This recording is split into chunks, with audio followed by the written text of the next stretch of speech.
наигрывая мотивы песни под названием «Амитхан», Сервер Насибулаев мысленно уносится на несколько десятков лет назад. Тогда, сидя за одним столом с двоюродным братом-легендой, мог обнять его и сказать важные слова. Сейчас подступающие к горлу ком и слезы не дают доиграть композицию. Он не любил о себе говорить. Он только мог улыбаться и радоваться, как все. Он только людей он любил. Он в трудах, как я всю жизнь дом строил, он радовался с этим, что вылетел, что испытал. Это его радость. Ему не надо было фасониться. Настолько он простяк был. Я его застал уже в военные годы. Мы все рассыпаны были на высылках, кто где.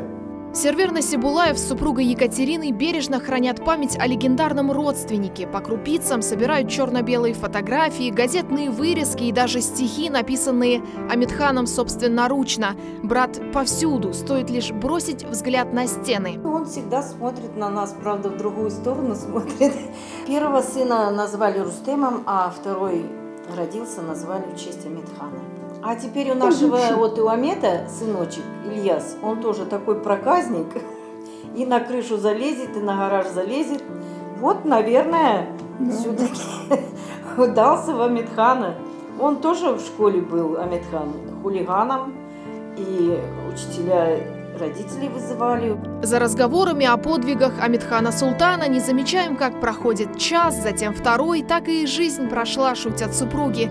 Оглядываясь назад, жалеют лишь об одном – мало виделись. Всю жизнь трудились, строили дом, растили детей. Редкие встречи с двоюродным братом на фотографиях запечатлеть не удалось, зато в сердце навсегда. Помнят о великом соотечественнике и совершенно чужие люди. Его любят, им гордятся. В его честь называют сыновей. Имя дважды Героя Советского Союза носит, например, крымско-татарский армрестлер Амитхан Абдураманов. Одной правой завоевал около 40 медалей высокого достоинства и прозвище «Железная рука». Воля к победе в синтезе с легендарным именем подчас творят чудеса. Этому имени надо соответствовать. И чтобы соответствовать этому имени, приходится, как говорится, очень много трудиться, идти на какие-то подвиги, чтобы выделяться и, соответственно, делать то, что не делает никто. Однополчане называли его воздушным львом, а немцы – черным дьяволом. Совершив 603 боевых вылета и сбив 49 вражеских самолетов, Амитхан Султан стал дважды Героем Советского Союза всего в 24 года. В послевоенное время летчик испытал более 100 типов и модификаций летательных аппаратов.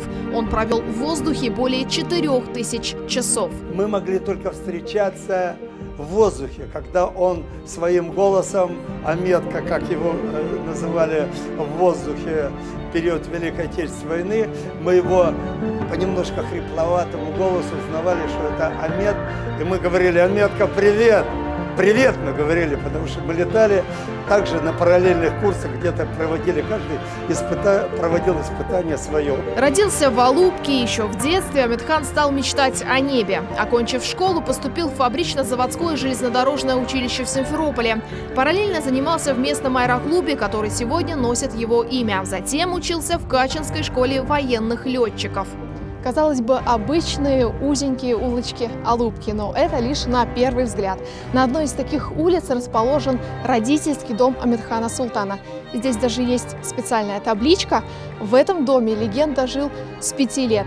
Стоит отметить, что сейчас здесь никого нет, однако родственники Амитхана Султана сохранили дом в первозданном виде.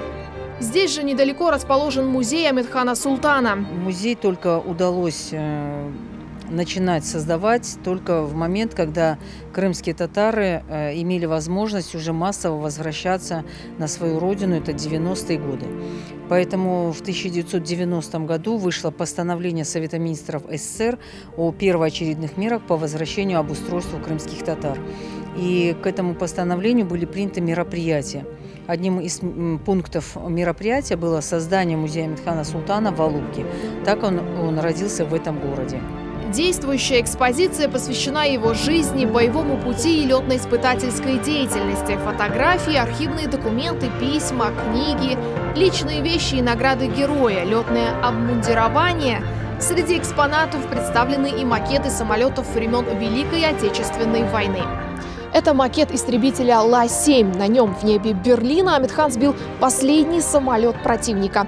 Здесь же представлена первая советская авиационная противокорабельная крылатая ракета КС-1. Ее Амитхан испытывал уже в послевоенные годы. Первая его боевая победа одержана в мае 1942 года в районе Ярославля. Израсходовав в атаках весь боезапас, он таранил вражеский разведчик Ю-88, подойдя к нему сверху и ударив правым крылом по его правой плоскости. Амитхан застрял между двигателем и фюзеляжем загоревшегося вражеского самолета. Летчику удалось выбраться из кабины своей машины и выброситься с парашютом. За этот таран он был награжден орденом Ленина. И у него были все качества настоящего мужчины. Он является для нас примером, для нашего народа, для наших детей. Стараемся, вот даже я стараюсь равняться от таких людей. Память о летчике увековечена, ее хранят по всей России. В феврале 2020-го крымская власть определилась с местом установки памятника Амитхану Султану. Им стал сквер между переулком Пионерским и проспектом Кирова. Глубоко символично, что памятник возведен в год столетия Амитхана Султана и 75-летия победы в Великой Отечественной войне. Бронзовый монумент установлен на площади, уже носящей имя героя. Скульптор Айдер Алиев разместил фигуру героя между двух выступов скалы в форме крыльев. Они символизируют несломленный дух, волю и высочайшее мастерство земляка.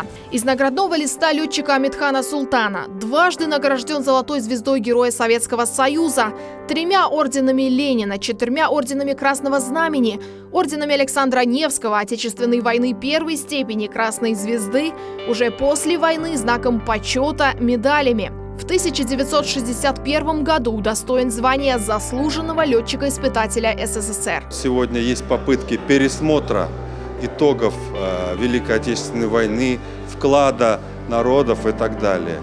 Победу Великой Отечественной войны одержал советский народ.